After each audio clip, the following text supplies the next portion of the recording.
Across the American landscape, walls are multiplying. They rise at the edges of master-planned suburbs, at the entrances to retirement enclaves, and even at the thresholds of urban towers. These structures are not defensive fortifications in the old military sense, nor are they merely ornamental facades. They are symbols of belonging, instruments of exclusion, and architectures of aspiration.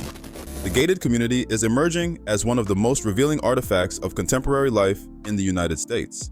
More than 10 million households now reside behind gates, and projections suggest this number will expand as developers continue to frame these spaces as the housing model of the future.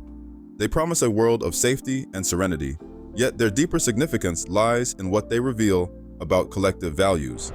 What does it mean when the pursuit of the American dream, once evoked through imagery of openness, freedom, and wide horizons, now manifests as life within carefully bounded enclosures?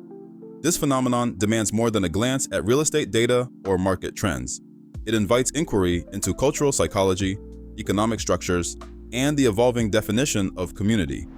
Gated living can be read as a response to insecurity, as a quest for order, and as an emblem of stratification.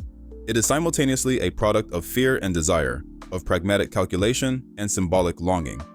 The question then is not simply why people choose to live behind gates, but what these gates represent in the broader narrative of America. Do they embody a collective search for safety, or do they reveal a deeper transformation in how people imagine success, trust, and the shape of society itself?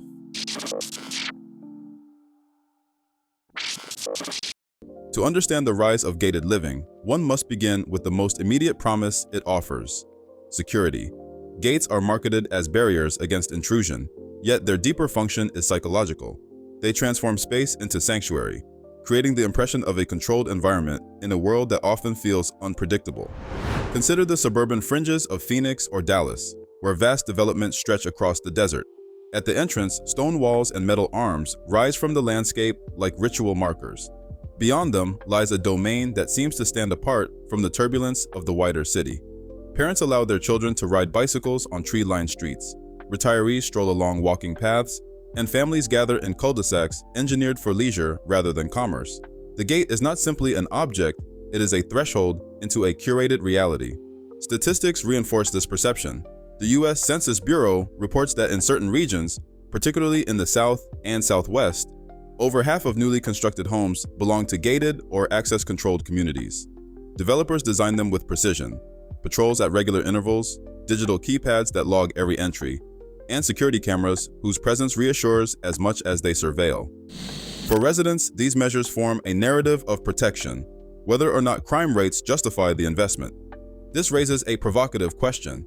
Does the appeal of the gate lie in its ability to reduce actual danger, or in its ability to ritualize safety?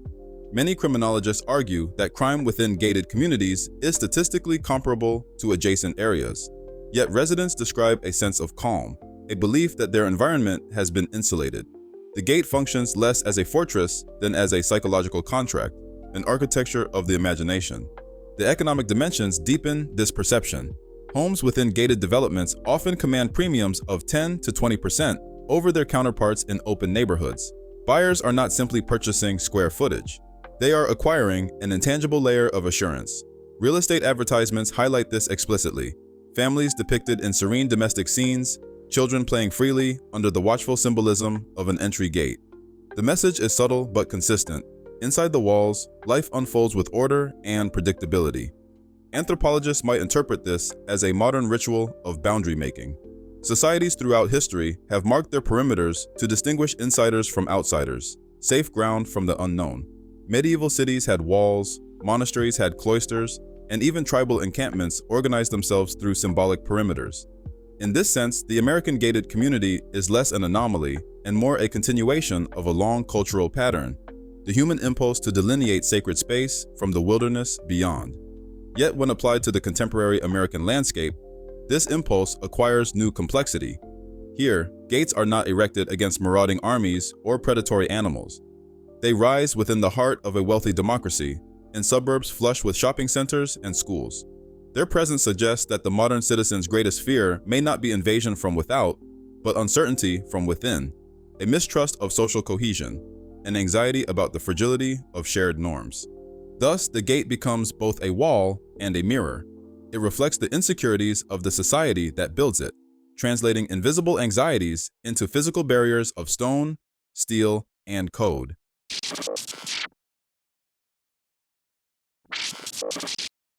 If security forms the visible foundation of gated living, exclusivity forms its hidden currency. A gate does more than protect, it distinguishes. It marks a line between those who belong within and those who remain outside. In this sense, the gated community is not only a mechanism of safety, but also a theater of status, a stage on which the performance of belonging unfolds. Drive through the affluent enclaves of Los Angeles, Miami, or Dallas, and the symbolism is unmistakable. An ornate entrance framed by sculpted hedges, a guardhouse staffed around the clock, and a golden crest embossed upon a wrought iron gate. These details function as more than design choices. They operate as cultural signals, announcing a form of selective belonging. To enter such a community is to be affirmed as part of a particular order of society.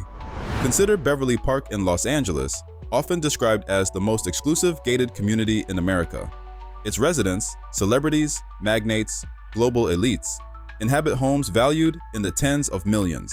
Here, the gate functions less as a shield against crime and more as a proclamation of success.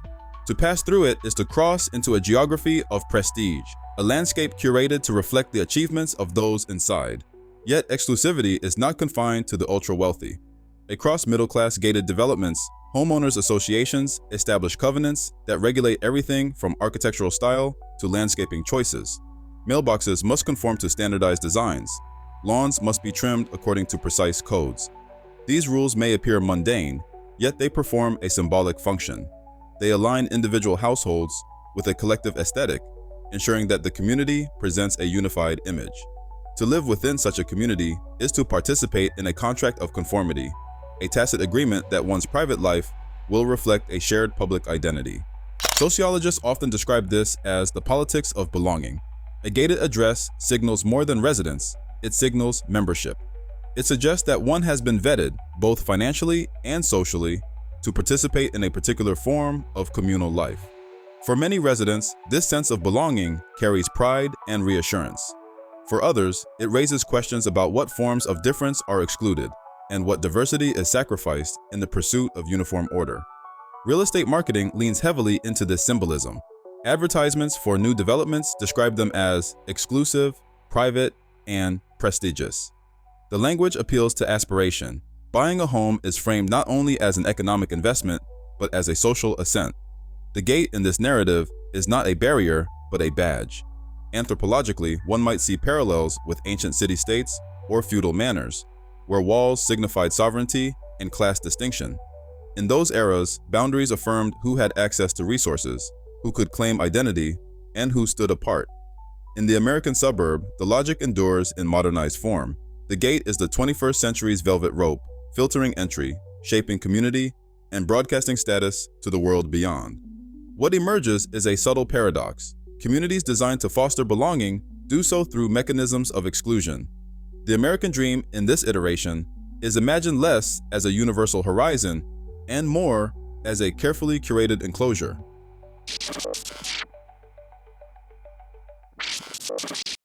Beyond safety and status, gated living has evolved into an entire lifestyle architecture. It is not only about what a community keeps out, but about the world it constructs within. These developments are no longer mere clusters of houses. They are self-contained ecosystems, designed to anticipate every aspect of daily life. Consider the Villages in Florida, one of the largest retirement communities on Earth. With more than 140,000 residents, it functions as a small city concealed within a series of gates. Golf courses stretch across rolling landscapes, town squares host nightly concerts, and shops, restaurants, and medical facilities cluster in carefully arranged districts. Residents describe the experience as entering an endless festival of leisure, where time feels curated and life acquires rhythm. The gate here is less a line of defense and more a frame for a lifestyle, a portal into a parallel world of perpetual retirement. In California, Irvine presents a different variation. Since the 1960s, its master-planned communities have fused residential enclaves with schools, shopping centers, and parks. Many of these neighborhoods are gated, offering young families a blend of safety, convenience, and academic opportunity. The design is deliberate. Winding roads create intimacy, village centers anchor daily routines, and architectural uniformity conveys cohesion. What emerges is a suburban form that feels less like a neighborhood and more like a managed environment. Urban luxury towers reveal yet another dimension. In New York, Miami, and Chicago, condominiums rise as vertical gated communities.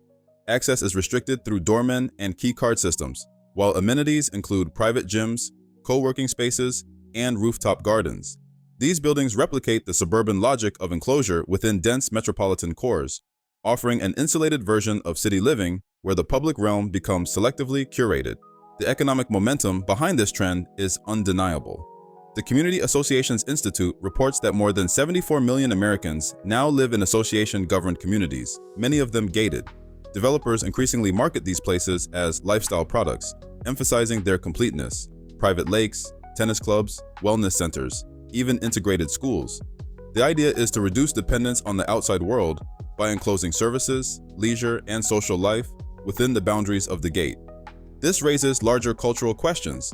What does it mean when the very idea of community is designed as a consumable experience? When belonging itself becomes something packaged, managed, and sold?